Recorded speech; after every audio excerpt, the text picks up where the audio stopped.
sair sem eu ter que estar a admiti-las e não há problema. Certo, e podem entrar. Muito bem. Então, muito obrigada também pelo convite.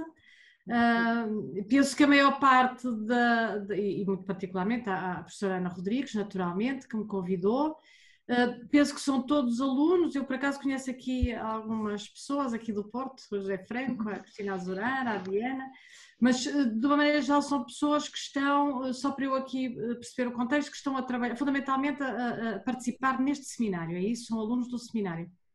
Quer dizer, eu acho que é mais livre que isso. Eu estou aqui a livre, ok. Pessoas que mesmo eu não... Interessadas neste tema. Isto é aberto, sim, mas terão interessadas no tema, exatamente. Muito bem. Bom, então eu vou... Eu tenho a minha apresentação tem mais slides do que aqueles que é razoável apresentar. Eu de qualquer maneira estou aqui a olhar para o tempo e vou tentar cumprir aquilo que me tinha pedido, que seria preferencialmente meia hora, eventualmente até 40 minutos, para deixar algum tempo de debate, não é? Bom, então eu vou... Então eu não tenho aqui... Não estão a ver, pois não? Por qualquer razão...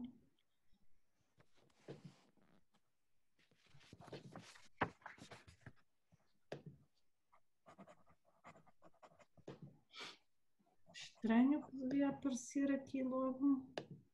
Não estão a ver, pois não, a apresentação. Eu estou. Estamos. Pronto, ok. Então fui eu que estava aqui a complicar, porque achei que... Ora bom, então aqui o tema que eu e a professora Ana Rodrigues combinamos era vir falar, preferencialmente dos Jardins do Porto, mas também gostaria muito que eu falasse de horticultura. E de facto, no Porto oitocentista, e portanto eu escolhi aqui este período temporal do século XIX e particularmente de meados do século XIX para a frente, é um período em que as duas coisas estão intimamente ligadas.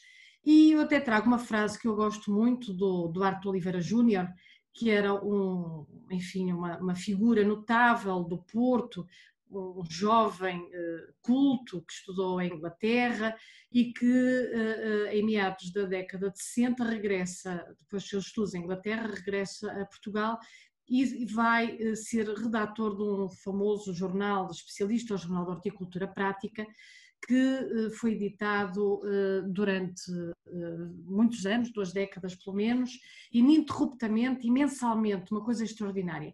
E a propósito de um projeto que é um projeto do Parque de Vizela, ele escrevia que assim, pedimos pelo amor de Deus que não confiem a obra a pessoa estranha à horticultura. Ou seja, o que ele dizia era que o jardim deveria ser feito por um especialista, em projeto naturalmente, ou em obra, mas que essa pessoa teria que saber sobre plantas e sobre o seu cultivo.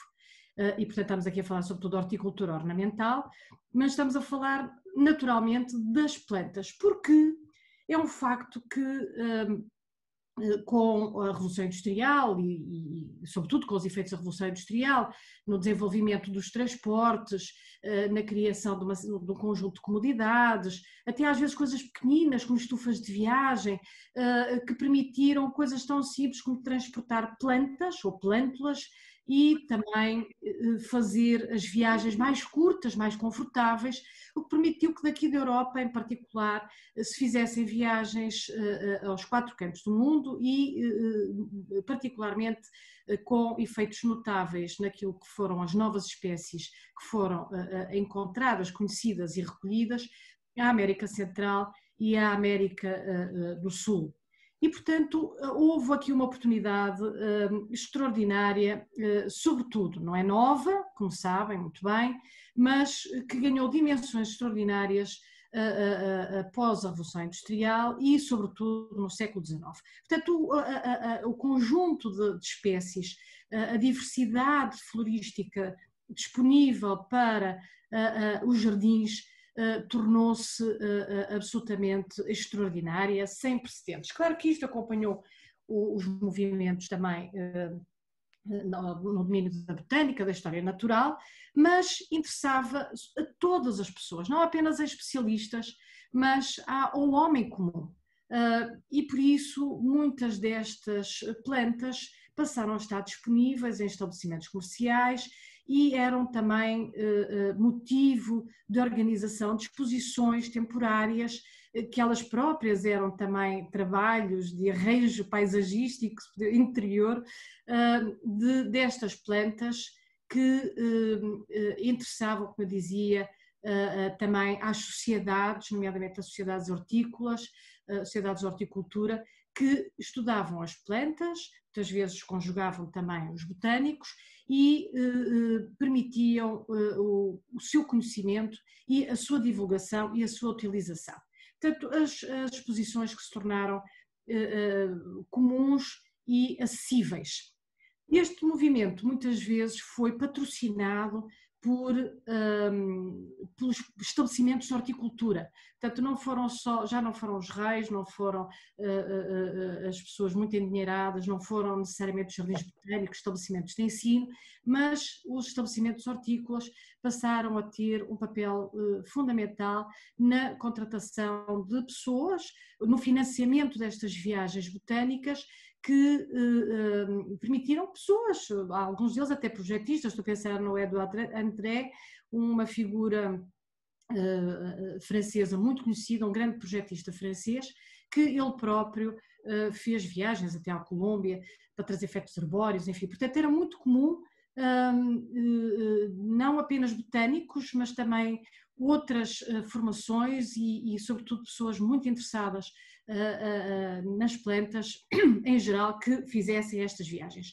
Os próprios estabelecimentos eram espaços também de divulgação, de exposição das plantas. Este é o caso do horto do Ambroise Westphal, depois foi comprado por Jean Lidin, mas o que interessa aqui sobretudo notar é a quantidade extraordinária de estufas. Não podemos esquecer que nestes climas mais frios do Norte da Europa era absolutamente essencial a aclimatação em estufas, embora algumas plantas também pudessem ser aclimatadas no exterior, e a própria disposição de todos estes elementos neste estabelecimento permitia também a criação de um jardim ao ar livre, da experiência de conhecer as plantas dentro e fora das estufas, e portanto há aqui um movimento extraordinário hortícola que se desenvolve durante o século XIX. Isto acompanha naturalmente também a produção de novos cultivares, de novas variedades, que alguns destes estabelecimentos também se encarregaram de fazer, desde logo na Bélgica, como aquele caso, portanto, que foram um dos países líderes neste movimento, nomeadamente ao nível dos rododendros, das azáleas, etc. Portanto, mas também das rosas, camélias, por aí fora, sobretudo aqui em Portugal, como veremos. Este movimento é acompanhado naturalmente por uma produção bibliográfica de livros, revistas, periódicos, que divulgam não só as plantas, mas as formas de cultivo, jardins recentemente construídos, enfim, portanto, todo um conjunto, alguns com caráter mais, um pendor mais botânico, mas no conjunto verifica-se de facto uma produção literária brutal, com muita propaganda hortícola também, de divulgação, de promoção, portanto com a possibilidade de assinaturas entre países, algo absolutamente extraordinário. E naturalmente que estas plantas são necessárias para alimentar aquilo que é também a produção dos jardins de 800, que trazem novidades, diferentes dependendo dos países, mesmo aqui dentro da Europa, Inglaterra, que desde o século XVIII é líder na produção de jardins, tem um desenvolvimento que não é exatamente acompanhado do mesmo modo por outros países, e isto significa que na realidade o século XIX vai ser um século muito eclético, com propostas muito diversas, muito diferenciadas também, ao nível da produção dos jardins, da forma como os jardins são projetados.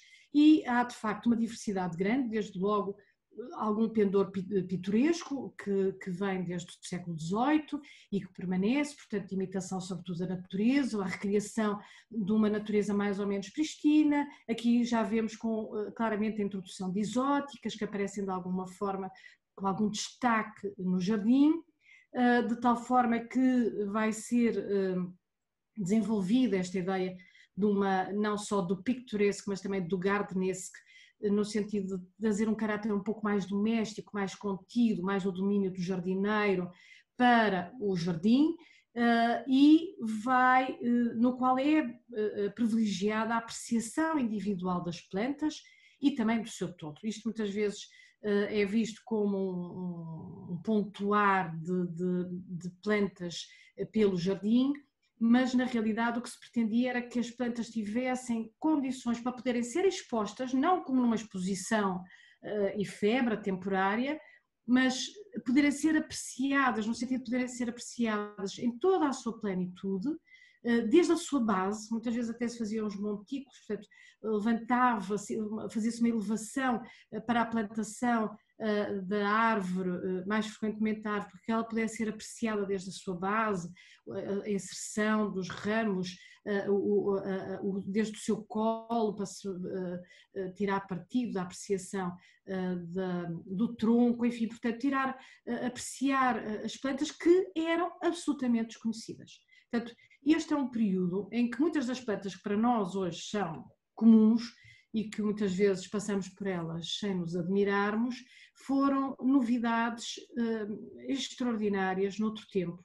E nem sabia muito bem como é que elas iam desenvolver-se, a sua capacidade de adaptação e por isso palmeiras, araucárias, sequoias, tantas plantas que hoje nós encontramos cada vez menos, ou cada vez mais com menos frequência, mas que, apesar de tudo, as conhecemos hoje com portes significativos, portanto já com alguma idade, uma idade avançada, mas que na altura foram plantadas pela primeira vez. Portanto, esta apreciação da vegetação e desta vegetação que nós chamamos de exótica normalmente, tem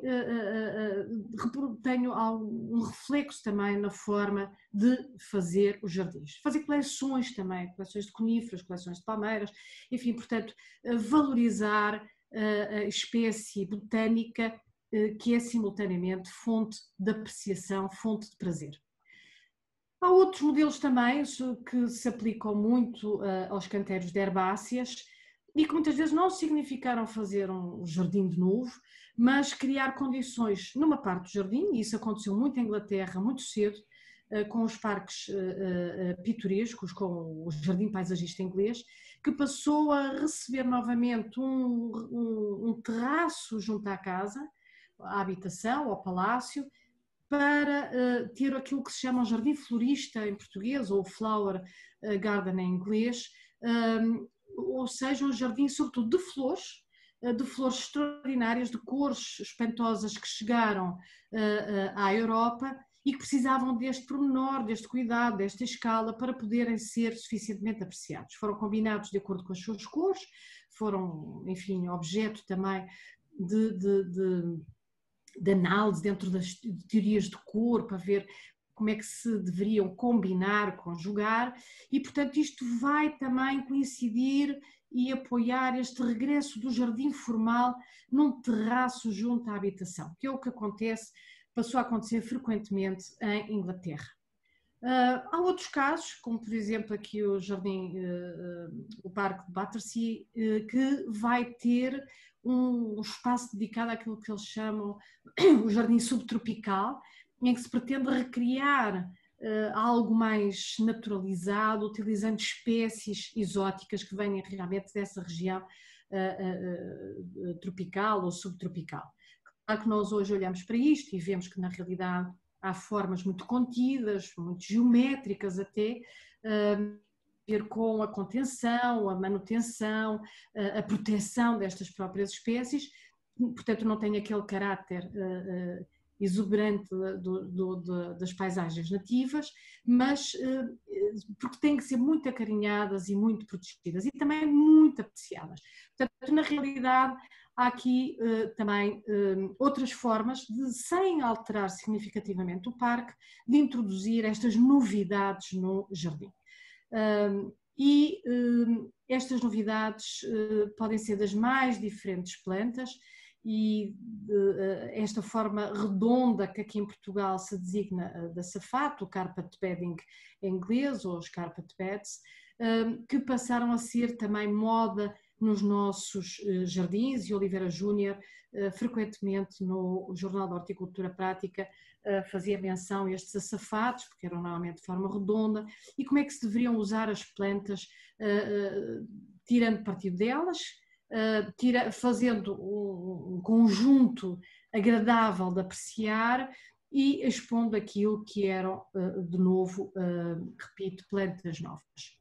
Bom, isto acompanha outro movimento muito importante, que é o movimento dos jardins públicos que vão proliferar também na Europa a partir do início do século XIX e que de Inglaterra se vão espalhar para outros países, sendo que nós sabemos Paris, a importância que esteve em Paris, a criação de novos parques, praças ajardinadas, pequenas praças também, aquilo que os ingleses chamavam square, exatamente porque fazia parte de uma nova forma de urbanização da cidade oitocentista, substituição da cidade medieval, e em que o desenho privilegiou de facto a criação de grandes parques, pequenos parques ou praças ajardinadas. E, portanto, o modelo não só urbanístico, mas também a proposta de construção destes jardins... Desculpa? Destes parques pitorescos vai, enfim, ser levado também para outras cidades, e aqui continuamos com Paris, neste caso Butte de Chaumont. Há outros fenómenos também, que, nomeadamente, os espaços de exposição, que venha na sequência tudo isto que eu tive agora a falar, e muito concreto, e o desenvolvimento industrial aplicado à agricultura, e o desenvolvimento industrial aplicado à horticultura, e que foi a construção do Palácio de Cristal de Londres, já em Sydenham, portanto já depois de ser desmontado do Hyde Park para Sydenham, e em que nós vemos de facto o regresso do jardim formal, muito formal, num parque pitoresco. E é sobretudo um espaço de exposição, tal como veio a ser o Palácio de Cristal do Porto, em 1865. De facto, foi a exposição que se realizou depois de 1851, muito impulsionada pelos progressistas da cidade do Porto, liberais, dedicados ao comércio e à indústria, e que resolveram, enfim, na sequência de várias atividades positivas que levavam a cabo na cidade, construir um espaço permanente para essas exposições.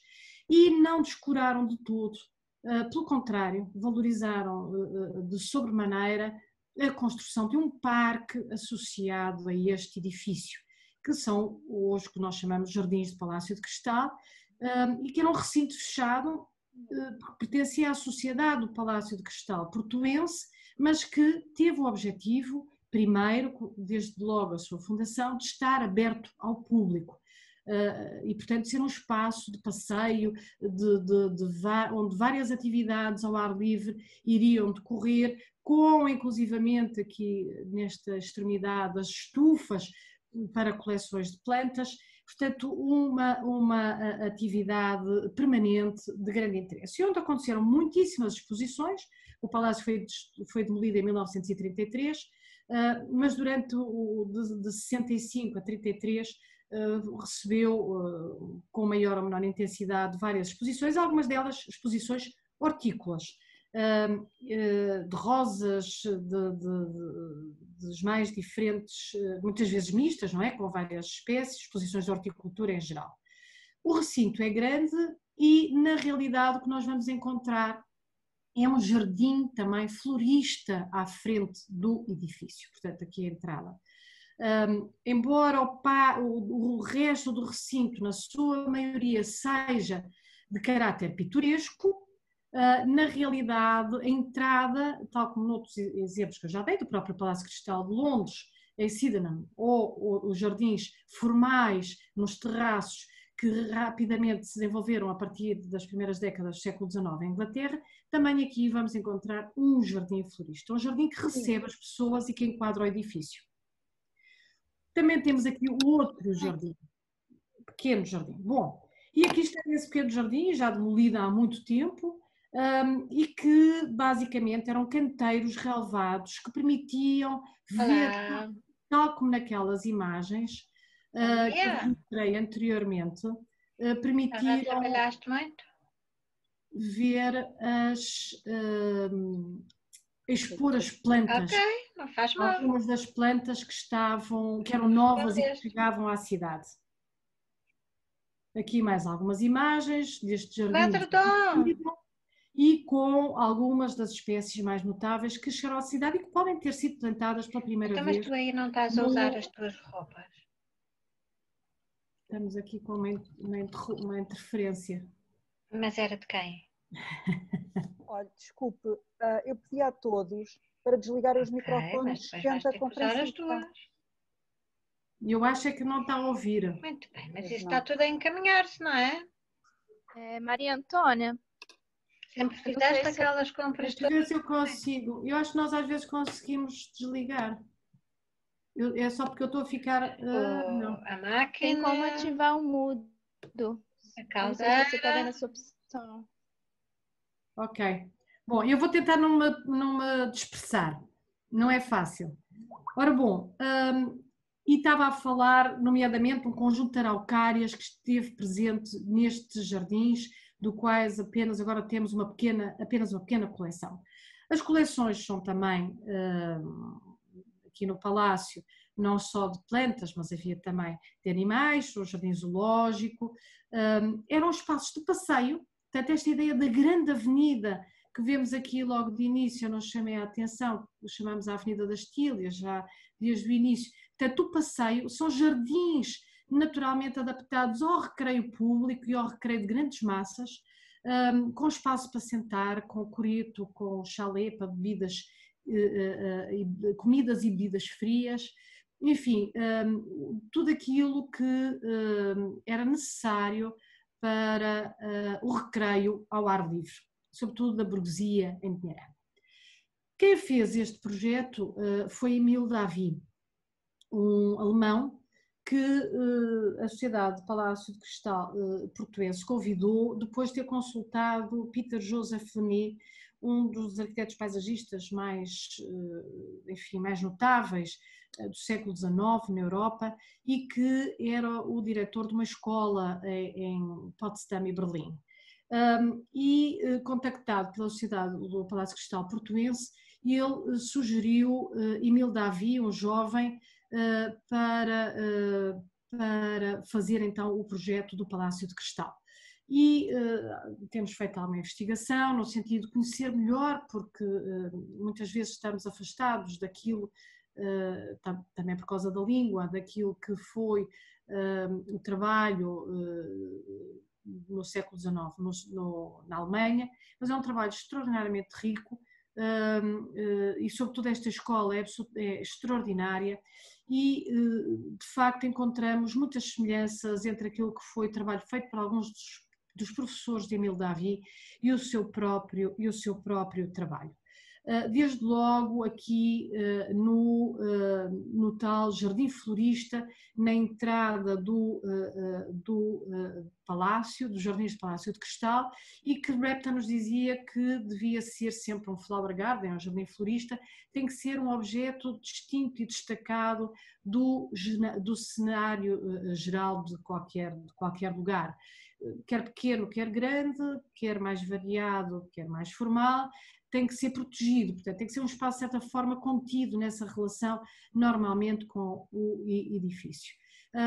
E portanto tudo deve ser pensado para de facto criar condições para a apreciação das plantas e essa apreciação ser feita naturalmente pelo público, portanto também destinado ao passeio. E quando nós olhamos para alguns dos trabalhos feitos por outros jovens estudantes ou formados por essa escola, encontramos trabalhos muito idênticos àquilo que foram, nomeadamente, os açafetos do jardim principal, do jardim de entrada do Palácio de Cristal, por Emílio Davi. E que, aliás, foi isso que nos levou agora à recuperação destes açafetes, desta elipse central, porque na realidade eles correspondem não é apenas um levantamento de 1892, da Carta do Levantamento da Cidade de 1892, mas é de facto, com certeza, um levantamento muito rigoroso desses açafetes, que aliás ficaram registados numa fotografia tirada pouco depois dos jardins terem sido terminados, e onde se vê claramente os açafetes debruados a bucho e que ficaram registados também no Jornal da Horticultura Prática. Surgem também algumas esculturas importantes, nomeadamente fontes, que têm a ver com esta relação com a produção em ferro fundido, que em França ganha contornos muito particulares. Há muita indústria a produzir este tipo de fontes. Elas, na realidade, são elaboradas por escultores, mas têm a possibilidade de serem reproduzidas através de fundição em moldes com ferro fundido e, portanto, tornaram-se uma arte barata, acessível praticamente a todos os jardins.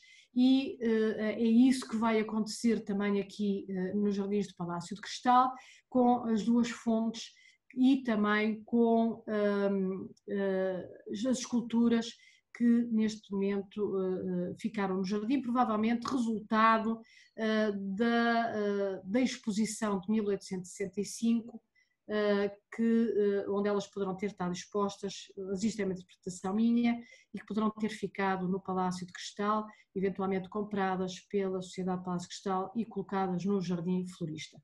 Bom, isto não é um fenómeno novo no Porto. O Porto, como todos sabem, recebeu desde cedo famílias estrangeiras, e há uma particularmente importante, a família Allen, que muito cedo, ainda na década de 30, construiu uma quinta a partir de outras quintas em Campanhã, e a quinta de Vilar de Allen, que vai reproduzir já este modelo do jardim formal junto à casa, com um caráter regular, italianizado, porque também este era uma dos modelos preferenciais do jardim formal junto à habitação, do jardim florista, e só depois é que começaria a quinta, que depois mais tarde foi também transformada pelo seu filho Alfredo Allen. E outros exemplos também, como por exemplo a Quinta da Macieirinha, que é uma quinta pelo menos do século XVIII, mas que nestas imagens de 1851 já nos apresentam aquilo que poderá ter sido o primeiro jardim florista desta casa, com caráter formal. Não este, provavelmente o remanescente ainda da construção setecentista, mas um novo jardim florista de feição já oitocentista, para além deste desenvolvimento dos bosques, das estufas, de uma nova tipologia mais naturalista que os bosques introduziam nos jardins. Bom, e também tivemos no Porto o mesmo fenómeno dos grandes viveiros ou dos grandes estabelecimentos de horticultura. E desde logo um que muito conhecido, o Horto de Marcos Loureiro, que também é conhecido por Horto das Virtudes, porque ficava na Quinta das Virtudes, aqui na casa setecentista, e que acompanha o Rio Frio, e em ambas as encostas é construído nos seus chocalcos todo este trabalho de produção extraordinário das mais diferentes espécies. Bom, e aqui está Marcos Loureiro, que muitos de vocês conhecerão, Este era um espaço extraordinário também de visita, tal como vimos aqueles estabelecimentos de horticultura na Bélgica, particularmente em Gand. Era frequentado pela família real, que gostava muito de conversar com o Marcos Loureiro sobre as suas plantas, quer Dom Fernando, quer depois Dom Luís. Era um espaço também onde aconteciam exposições. Era um espaço de produção de novos cultivares e variedades, era um espaço de produção de um tal Jornal de Horticultura Prática, aqui por uma associação extraordinária, não exclusiva, mas extraordinária, com Duarte Oliveira Júnior, ele próprio autor de outras publicações, também com muita importância. Era um espaço de divulgação não só das plantas, mas também equipamento, maquinaria, tudo aquilo que era necessário ao cultivo das plantas e dos novos jardins, aos relevados que não existiam, à rega dos relevados, ao corte, enfim, equipamento que não era ainda conhecido e que passou a ser divulgado e comercializado. E quer Duarte Oliveira Júnior, quer Marcos Loureiro, faziam parte de um grupo de homens cultos que valorizavam sobremaneira os jardins, o seu desenvolvimento, a sua produção e também o conhecimento das plantas e a sua utilização nos jardins. Portanto, há no Porto, de facto, um grupo substancial de pessoas profundamente interessadas e conhecedoras desta temática. E Emílio Davi permaneceu na cidade, fez alguns jardins privados, nomeadamente este da Baronesa do Seixo, muito idêntico, como eu dizia, às formas que aprendeu naturalmente na sua escola. E aqui temos a Baronesa do Seixo, que vemos, e tal aqui também este jardim também feito eventualmente por ele aqui na Rua de Estufeita, e que contrasta grandemente com os pequenos jardins de pequenas dimensões e dimensões regulares que existiam na cidade. Portanto, ele vem trazer outra escala, ele vem trazer a escala das coleções dos arbustos, das árvores, das formas naturalizadas, e com isto introduz, como dizia Duarte Oliveira Júnior, deu o grito de alarme na jardinagem portuense. Portanto, vem fazer uma proposta nova de jardinagem, digamos assim, com maiúsculas, no sentido, uma nova forma de fazer jardins, uma nova arte dos jardins. Aqui outra casa, Camila Faria.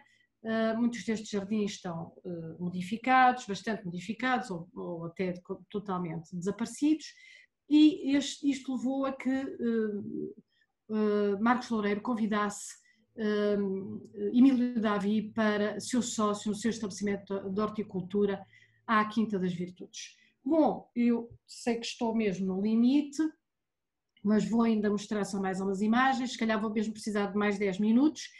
Só para terem uma ideia, a cidade, isto é um mapa atualizado em 1865, temos uns passeios públicos, basicamente alamedas arborizadas, aqui fontainhas, o Passeio da Cordoaria, o Passeio das Virtudes, Massarelos, Passeio da Lapa, aqui alguns Bonfim, quintas de recreio oitocentistas e o Palácio de Cristal e o pequeno jardim público da década de 30-40, que é o Jardim de São Lázaro, de formas regulares. Era isto que existia até ao Palácio que esteja até Emílio Davi vir. Mas, de facto, Emílio Davi faz toda esta novos jardins na cidade e, ao trabalhar, nomeadamente o Jardim da Cordoaria, portanto, o primeiro jardim público da cidade, não só de dimensões já generosas, sobretudo comparadas com o Jardim de São Lázaro, o pequeno jardim formal de São Lázaro, e é, portanto, o primeiro jardim público da cidade, verdadeiramente público, portanto, pertencente ao município, que é feito com este novo modelo pitoresco das avenidas, tal como ele já tinha feito no Palácio de Cristal, e, enfim, com espaço também para açafates, para canteiros de maior pormenor e, sobretudo, canteiros generosos para a colocação de uma coleção significativa de plantas. Ainda hoje temos uma Araucária biduíli extraordinária no jardim. Bom, esta associação entre Marques Loureiro e Emílio Davi não durou muito tempo. Aliás, Emílio Davi morreu 4 anos depois, mas gerou uma nova forma de projetar os jardins da cidade. Desde logo por aquilo que ele fez e que ficou aos olhos de todos, mas também por aqueles que puderam acompanhar mais ou menos de perto o seu trabalho no Horto das Virtudes. Um deles terá sido Jerónimo Monteiro da Costa, que se não trabalhou juntamente com o Emílio Davi, foi funcionário do estabelecimento hortícola de Marques Loureiro, nas Virtudes, e portanto terá privado de alguma forma com aquilo que foi a herança e a forma de projetar de Emílio Davi.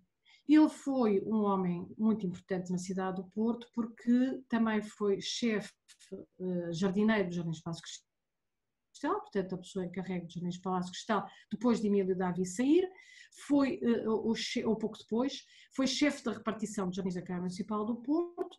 Ele próprio teve um horto, Costa e Costa, e depois foi sócio de Marques Loureiro no Horto das Virtudes, que passou com uma designação já depois de Real Companhia Hortícola Agrícola, mas no fundo o mesmo horto. E vou só mostrar agora algumas imagens dos seus projetos. Um jardim privado na cidade, também já não existe, está destruído, que é o Jardim Pestana da Silva, aqui junto à Praça da República, na Rua do Almada, no topo da Rua do Almada, que era um jardim pitoresco, com um lago e uma ponte e os canteiros de formas sinuosas, aparentemente naturais, para as coleções de plantas. Ele trabalhava, isto é um trabalho notável dele em Lamego, Nossa Senhora dos Remédios, que mostra a forma criteriosa como ele fez este trabalho em betão, para imitar também os salgueiros. Portanto, isto parece quase uma peça única, e embora aqui no Porto, neste momento já não exista nenhuma, que eu saiba, destes trabalhos feitos por Jerónimo Monteiro da Costa, talvez ainda na Quinta das Antas, penso que ainda não se destruiu aquela gruta que pode ser contemporânea com Jerónimo Monteiro da Costa e portanto ter sido feita por ele. Era um trabalho de enorme cuidado e em que o valor estético colocado na obra é imenso. Bom, ele fez quase todos os espaços públicos do Porto, desde a praça que hoje que é conhecida Praça dos Leões, a Praça do Infante Dom Henrique, a Praça do Duque de Beja, a Passeio Alegre. Eu vou mostrar que talvez seja melhor. Desde logo a praça ajardinada, portanto seguindo um square, seguindo este modelo inglês e depois francês, com a fonte dos Leões, que deixou de ser um sítio pavimentado para ser um jardim. Hoje é outra vez um sítio pavimentado. Os jardins também parece que deixaram de estar novamente na moda. Fez o jardim da Bolsa, do Largo da Bolsa, de forma também naturalizada. Esta é uma imagem obtida pouco depois da sua construção e das plantações, ainda vêm as plantas jovens. O Jardim do Passeio Alegre, que foi pensado para receber a estátua do Infante Dom Henrique, e por isso tem aqui esta forma centralizada e depois uma área de formas mais naturais a envolver. Decidiu-se não se colocar no Jardim do Passeio Alegre a estátua do Infante Dom Henrique, e então decidiu-se vir para o Largo da Bolsa, e todo o jardim, como se pode ver aqui ainda às manchas, foi retirado de todos os canteiros. Isto é o momento de lançamento da primeira pedra, e foi todo ele renovado, fazendo um novo square com um traçado mais centralizado em torno da estátua do Infante Dom Henrique. Fez também, não com a configuração que tem hoje, mas fez as bases daquilo que é a Praça da República, as bases daquilo que é hoje a Rotunda Boa Vista, embora com modificações. A Praça do Marquês de Pombal, de novo um traçado regular, porque estamos com um elemento central de destaque a fazer toda a organização deste espaço. e depois pequenas praças, ainda mais pequenas, como a Praça de Coronel Pacheco, agora não em torno de uma peça escultórica, mas em torno de um canteiro, tal como a Praça de Carlos Alberto, que também já não tem esta configuração, tal como o Campo 24 de Agosto, a Praça da Alegria ou a Praça do Duque de Beja, vulgo Carregal, em torno de lagos naturalizados ou de formas mais naturalizadas. Portanto, 3 tipologias em escultura: um canteiro central, pode ter um lago formal, ou então de formas mais naturalizadas, muitas vezes com um lago central. E aqui uma imagem que mostra aquilo que se pretendia obter, esta forma naturalizada. Hoje já não temos esta imagem, as árvores cresceram muito, mas o que se pretendia era ter não só aqui uma coleção extraordinária de coníferas, que ainda hoje persiste, mas este aspecto naturalizado. E de facto, isto em 1892 dizia-se que o Porto, que antes parecia uma terra de bárbaros, já não era, porque havia o efeito civilizador que os jardins tinham trazido para a cidade, e esse seria o melhor e mais seguro meio de qualquer prontamente avaliar uma cidade, já se tinha atingido, portanto, este desenvolvimento civilizador por via desta construção destes jardins. E vou só mostrar mesmo para terminar outra figura notável, que é Jacinto de Matos, que herdou o horto de seu pai Zeferino de Matos e muito cedo começou a trabalhar e a produzir vários jardins. A sede do seu horto era na Rua da Boa Vista, mas ele tinha uma produção muito mais significativa na Quinta dos Salgueiros, às Antas, também com uma produção muito extraordinária de plantas, e muitos dos jardins da cidade, sobretudo privados. Enquanto Jerónimo Monteiro da Costa trabalhou muito no público, Jacinto de Matos trabalhou muito no privado, no Porto. Onde ele trabalhou muitíssimo no público, por exemplo, foi em Coimbra. A maior parte dos jardins públicos de Coimbra são de Jacinto de Matos. Aqui, Herman Burmesser, existe em parte uma casa na Avenida da Boa Vista, enfim, existe também, vai-se conservando. Aqui a Quinta de São Roque da Lameira, talvez a Quinta de Serralves, anteriormente à intervenção de Jacques Guerrebert. A família Ferreira, as casas da família Ferreira de Ribadave no Porto foram todas construídas por, aquilo que é hoje a Ordem dos Médicos, foram todas construídas por Jacinto de Matos. Foi um homem que, tal como Jerónimo Monteiro da Costa, aprenderam muito também com o trabalho feito em betão armado e que se iniciou no Porto com uma casa privada em São Lázaro e com esta gruta do Palácio Cristal. É feita por um belga que esteve no Porto. De novo, esta influência estrangeira, que se inicia no Porto. De facto, há aqui uma importação dos modelos, e nomeadamente trazidos por estrangeiros, como Emile Davy, ou, por exemplo, como Florent Claes, que foi este belga, mas de facto depois há uma geração do Porto que toma conta desta produção. E esta é a Gruta de Palácio Cristal, que entretanto foi destruída, e esta, por exemplo, é uma gruta feita de forma muito idêntica por Jacinto de Matos, fora da cidade, em Felgueiras. Ou aqui, vou passar isto à frente, e portanto Jacinto de Matos acabou por se notabilizar também nesta produção, imitar estas construções naturais que contribuíam para este efeito naturalista dos jardins e permitiam também o desenvolvimento de outro tipo de plantas, porque todos estes espaços constituíam floreiras e nichos para pequenas plantas que enfatizavam este caráter mais pitoresco dos jardins. Jacinto de Matos continuou a trabalhar até 48, não diria tanto que ele ficou muito doente, mas até meados da década de 40, e no Porto nós vamos encontrar alguns dos trabalhos feitos por ele já no início, a partir da segunda, 1920, com um caráter um pouco mais formal, e nomeadamente recorrendo a modelos dos Arts and Crafts ingleses, como este aqui da Casa Nova, a Fundação Engenheiro António de Almeida, ou aqui do modelo mais classicista classicista, que é a Casa de São Miguel, ou a Casa Allen, aqui no Campo Alegre. E pronto, eu acho que ficaria por aqui. Já falei uns 5 minutos para além do limite que me tinha sido imposto, ou no mínimo solicitado, mas penso que podemos ficar aqui com um bocadinho mais de tempo para conversarmos e poderei sempre voltar às imagens. Muito bem. Muito obrigada.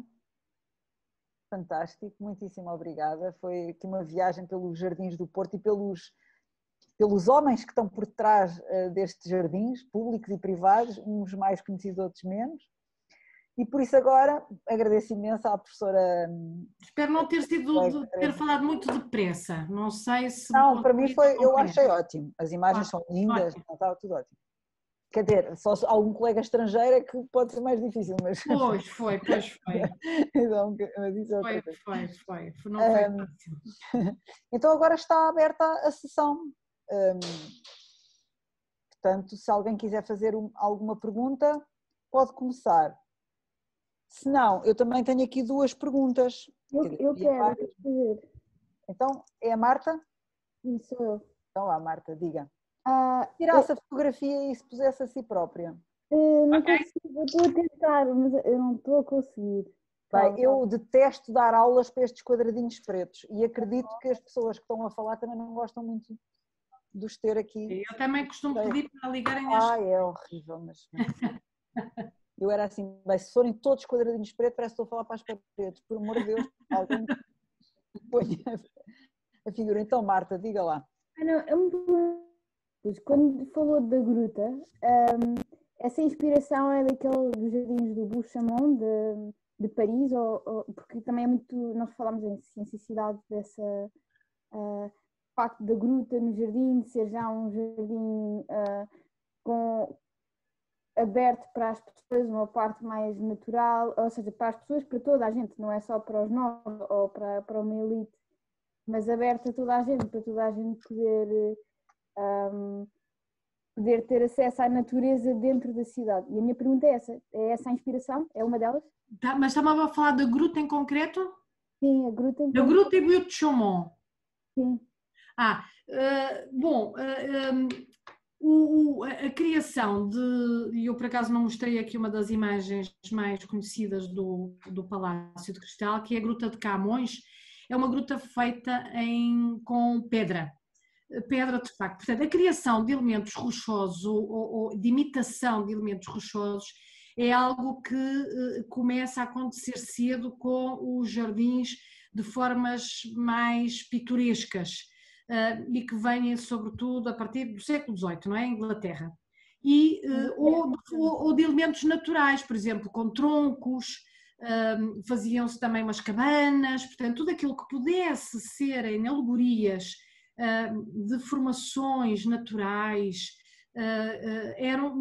interessavam particularmente a esses construtores, digamos assim, das paisagens de base mais naturalista, certo? A ideia que eu tenho dos jardins ingleses é de serem, não ser um jardim, mas ser um parque, ou seja, de ser tudo muito verde, tudo muito simples, e aquilo que, quando nós estávamos o Bouchamont, o que eu senti foi que eu senti quase como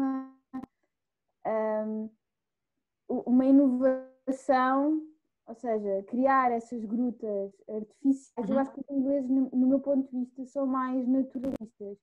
E ali, no caso dos franceses, foi mais criar uma artificialidade da natureza em plena cidade. Por isso é que eu estava a perguntar, porque este também acaba por ser a natureza em plena cidade, assim, um bocadinho mais artificial. Era a minha questão, era mais nesse sentido.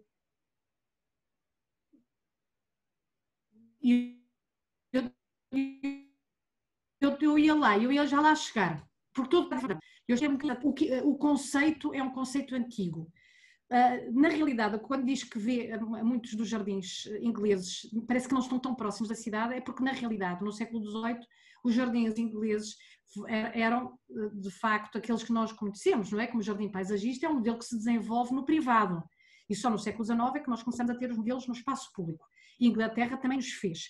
Mas é verdade que nós encontramos com muita profusão, sobretudo nos jardins franceses, não é por acaso, é porque os franceses vão iniciar este movimento copiando os ingleses, e é um movimento, como estava a dizer, quando refere Biot de Chaumont, é um movimento sobretudo do jardim público. Exato. Portanto, o modelo do jardim privado é transportado para o jardim público no século XIX, em toda a Europa. O modelo do Biot de Chaumont e de todos aqueles jardins do século XIX, que são parques também, são grandes parques urbanos, são modelos que vão beber diretamente a Inglaterra. Há quase uma, e não são os únicos franceses a fazer isso, os alemães também fizeram isso, quase todos os países fizeram isso, outros fizeram já por entreposta França, digamos assim. E vão copiar mesmo, e vão fazer isso. Agora, o que acontece é que à medida que o tempo vai passando, essas estruturas, muitas vezes que eram feitas em pedra com um caráter mais naturalista, e que também encontramos em Inglaterra, e que eram feitas fundamentalmente com materiais naturais, começam a ser feitas, eu penso que talvez a partir da década de 70, agora não tenho assim bem certo, do século XIX, com materiais artificiais. E começam a ser divulgados, ou seja, começam a ser trabalhados os cimentos, argamassas, na criação destas estruturas. E em Biot de Chaumont já vamos começar a encontrar esse tipo, mas também tem uma cascata feita com pedras. Exato. Não é? Pronto. Assim como o lago, é tudo. Sim, mas também tem estruturas feitas mais... Bom, tudo é artificial, não é? Mas é feito com elementos artificiais. Não estava lá nada daquilo, só o monte, não é? Sim, o objetivo era sempre imitar a natureza e quase tudo era construído. Quase poucas coisas às vezes estavam lá e quase tudo era construído. Mas ficava tanto melhor quanto mais parecesse natural, que não tivesse a mão humana.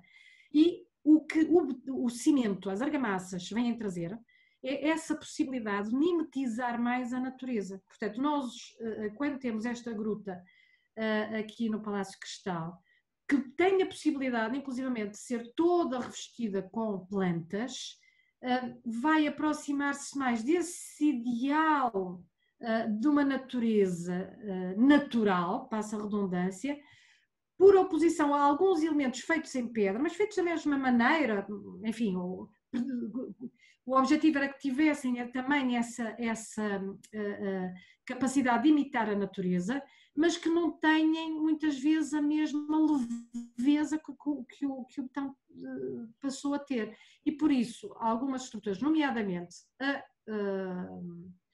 a tal gruta que ainda existe hoje no Palácio Cristal, feita por Emile Davy, com pedra, e que por acaso tem muito menos vegetação que o que devia ter. Eu tenho aqui os meus colegas da Câmara de Porto, ela devia estar coberta de vegetação, porque também foi feita para estar coberta de vegetação e não para se ver a pedra, porque nós hoje gostamos muito de tirar as plantas para se ver a pedra.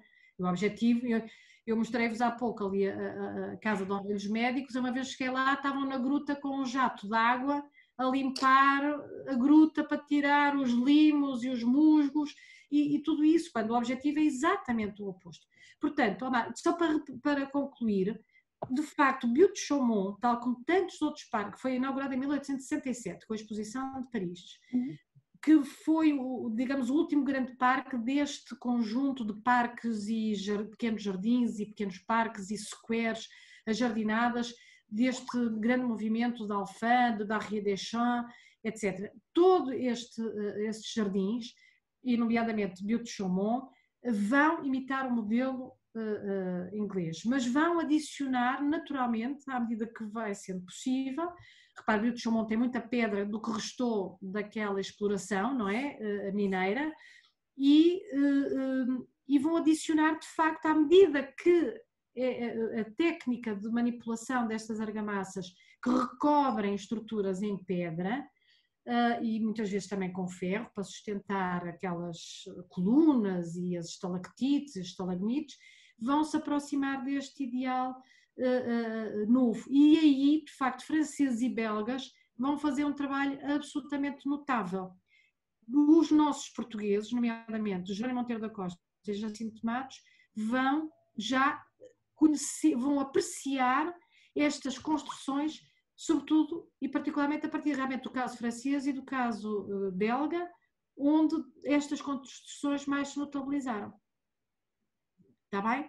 E, portanto, vão passar a fazer estas grutas. Vieux de Chaumont é um caso notável, que tem a pedra, como depois foi adicionado gradeamentos em betão, a imitar. Também, quando eu mostrei há pouco, foi muito rápido, eu sei, quando eu mostrei há pouco a casa de Pestana da Silva, aqui no Porto, feita por Jerónimo Monteiro da Costa, que tinha uma ponte, e eu penso que na altura a ponte ainda era feita com troncos de verdade. Mas quando foi possível passar a fazer, sobretudo cá no Porto, a partir da década de 1890, em betão, passaram a ser feitos em betão, porque passaram a ser muito mais duradouros. E imitavam-se. Há um caso notável de uma casa em Guimarães, em que a gruta é feita, os troncos dos gradeamentos, às vezes os troncos pousados para fazer de floreiras, representam pelo menos três diferentes espécies, três diferentes tipos de troncos de espécies diferentes.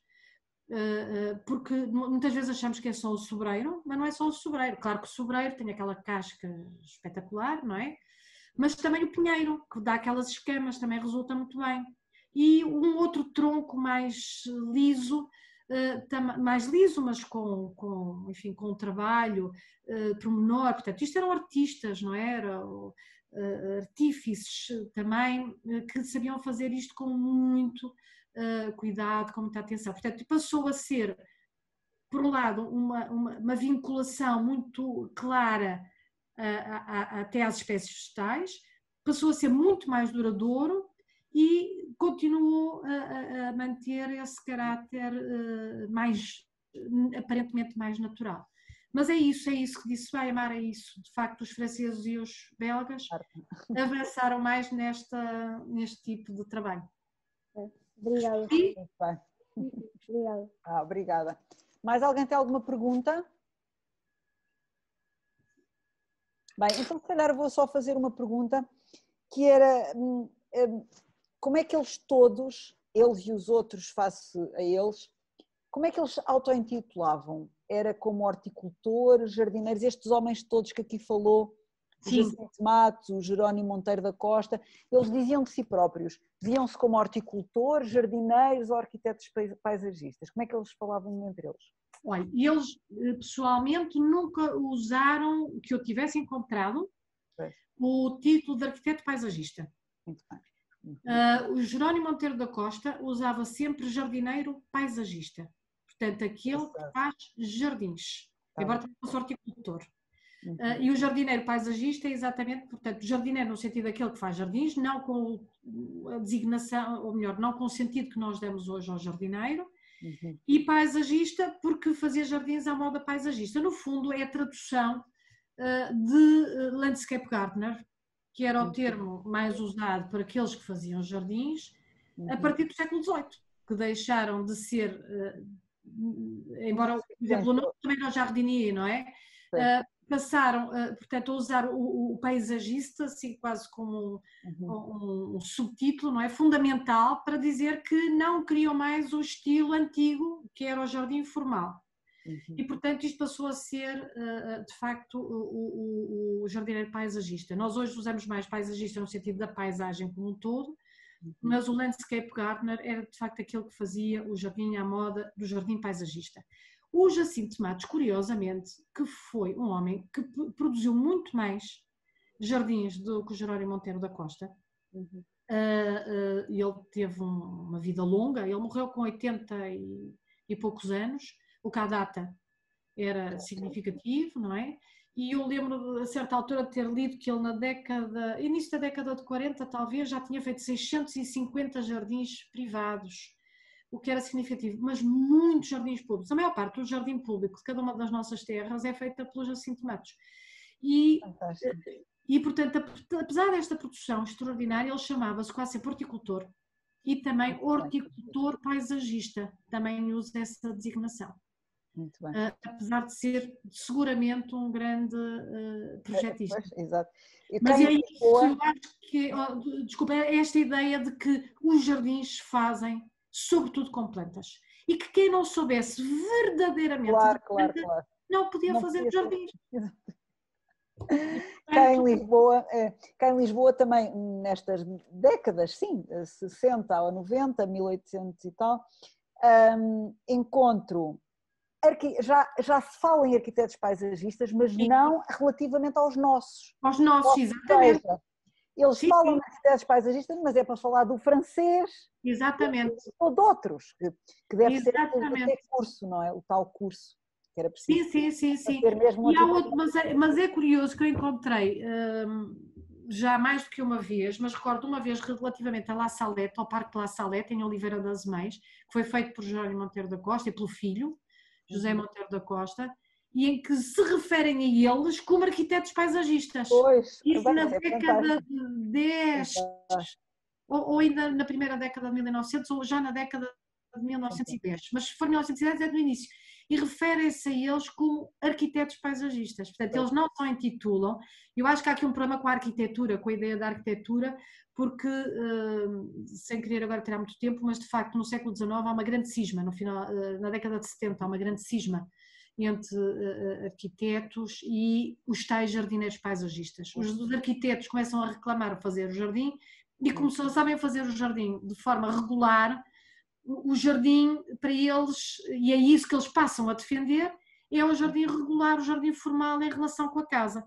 E os jardineiros paisagistas, aqueles que acreditam que o jardim deve ser sobretudo um jardim informal como um todo, embora possa ter partes formais, mas é um jardim sobretudo para a exposição de plantas, para a apreciação, e que toda a construção, a divisão, a organização, a contenção, a compartimentação pode ser feita com plantas, também com outras estruturas naturalmente, opõe-se muito a isto. Portanto, eu penso que esta cisma, que é sobretudo por aquele, o Bloomfield, pode ter criado aqui também esta vontade, mas isto é uma interpretação minha completamente, de permanecer fiel à ideia do jardim como paisagem e não tanto o jardim como arquitetura.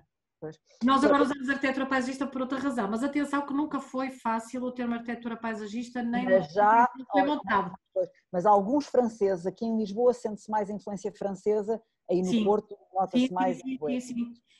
Mas aqui eles, há muitos franceses, é verdade. Imagina num universo de 100, que são aqueles que concorrem naquele concurso do Parque da Liberdade, não os que concorrem mesmo finalmente, mas os que estão interessados e pedem informações, é uns 100. São uns 100 e eles, alguns deles auto-intitulam-se arquitetos paisagistas, já naquela altura. E na Câmara referem-se a eles como arquitetos paisagistas, mas nunca os nossos, os portugueses, é isto tudo, aparece horticultor, jardineiro paisagista, aparece isto tudo. É verdade. É engraçado, que é verdade. ainda não é... Mas, aos olhos atuais, eu costumo dizer que eles são... Claro, arquitetos paisagistas, claro, como nós hoje entendemos, não é? Aliás, que eles fizeram paisagens complexíssimas. Não, e já era do desenho, já vinha do desenho, não é? Claro. Exatamente. E sabiam mais de plantas ainda do que a maior parte dos arquitetos paisagistas de hoje. Porque nós hoje nem vemos metade das plantas que eles conheceram. Perdeu-se quase tudo. Muito bem. Muitíssimo obrigada. Então, há mais alguma pergunta? Caros participantes? Eu também já nem estou aqui a conseguir listar todos, não. Se mais alguém tiver alguma pergunta... Se não... E coisas no bate-papo que eu não sei se devia ter lido. São coisas simpáticas. São coisas... Não é nenhuma pergunta. Não é nenhuma pergunta. Muito bem. Então acho que terminamos. Muitíssimo obrigado. Foi um gosto conhecê-la. Igualmente. E agora... Felicidades para todos. Exatamente. Corra tudo muito bem. Exatamente. Muito obrigada também. Outro dia. Até breve, se Deus quiser. Até breve. Pode ser que seja interessante a exposição seja adiada e a gente se encontre lá todos. É, porque agora está a ver, se isto fecha em março, dificilmente... Não, sim, que isto até março, está-se a ver que para baixar estes números vai demorar muito tempo. Ainda vai crescer. Não vai ser agora. Pois não, infelizmente. Muito obrigada, está bem? Obrigadíssimo. Muito obrigada. Muito obrigada mesmo. Foi um gosto. Obrigada, adeus. Muito obrigada, Deus. Obrigada. Adeus.